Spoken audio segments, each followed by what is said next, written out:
हिंदी पट्टी में क्यों हारी कांग्रेस? ओवर कॉन्फिडेंस ने डुबाई नैया। 2024 को लेकर खड़े होंगे सवाल। 5 राज्यों में विधानसभा चुनाव में से 4 राज्यों में वोटों की गिनती जारी है।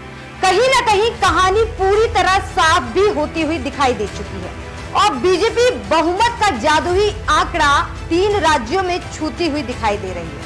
ऐसे में सवाल कांग्रेस पर उठता है, आखिर इतनी मेहनत करने के बाद भी जमीन पर उसे नतीजे क्यों नहीं मिल पा रहे हैं? आखिर कौन सी वो गलतियां हैं जिसने कांग्रेस की नैया 3 सबसे महत्वपूर्ण राज्यों में डुबा दी है?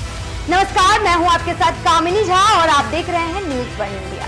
राजस्थान में जादूगर का जादू नहीं चल पाया।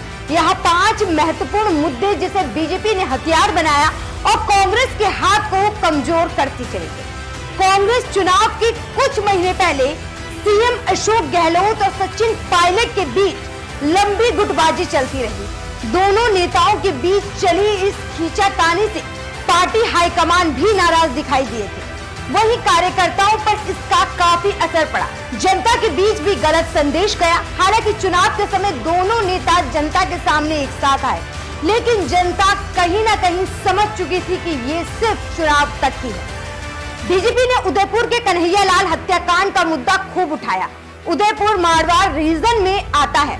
राजस्थान की राजनीति में बोला जाता है कि जो मेवाड़ जीता वो राजस्थान जीता। बीजेपी को चुनावों में मिल रही जीत के पीछे कहीं ना कहीं कन्हैयालाल हत्याकांड के साथ जो कानून व्यवस्था के मुद्दे उठे थे उसने अहम रोल निभाया। वहीं अशोक गहलोत सरकार ने चुनावी साल में कई चुनावी दांव चले, लेकिन उन पर भ्रष्टाचार के आरोप भी भारी पड़ गए। गहलोत ने चिरंजीवी योजना के तहत हेल्थ इंश्योरेंस की लिमिट बढ़ाकर 50 लाख रुपए करने का वादा किया, लेकिन 500 रुपए में गैस सिलेंडर समेत कई वादों से पेपर लीक, लाल डायरी और भ्रष्टाचार के आरोप कई ज्यादा बड़े बन गए जो कांग्रेस को डुबा बैठे। बीजेपी ने अपनी कई रैलियों में पेपर लीक के मामले उठाए और कांग्रेस को जमकर घेरा। कांग्रेस को मिल रही इस हार के पीछे बागियों का काफी अहम रोल भी माना जा रहा है। कांग्रेस से टिकट नहीं मिलने से नाराज नेताओं ने पार्टी से बगावत करके निर्दलीय उम्मीदवार के तौर पर ताल ठोक दी। कुछ बीजेपी और दूसरे दलों के टिकट पर मैदान में उतर गए। इससे भी कांग्रेस को काफी नुकसान पहुंचा। प्रधानमंत्री नरेंद्र मोदी ने राजस्थान में ताबड़तोड़ चुनावी रैलियां की। पीएम मोदी के चेहरे ने कांग्रेस के जातीय जनगणना के दाव की धार को भी खत्म कर दिया। राहुल गांधी ने भी चुनावी मैदान में उतरे, लेकिन वो महज खाना पूर्ति करते हुए ही दिखाई दिए। इसीलिए चुनाव पूरी तरह से मोदी बनाम गहलोत हो गया और इसका लाभ सीधे सीधे बीजेपी को ही मिला।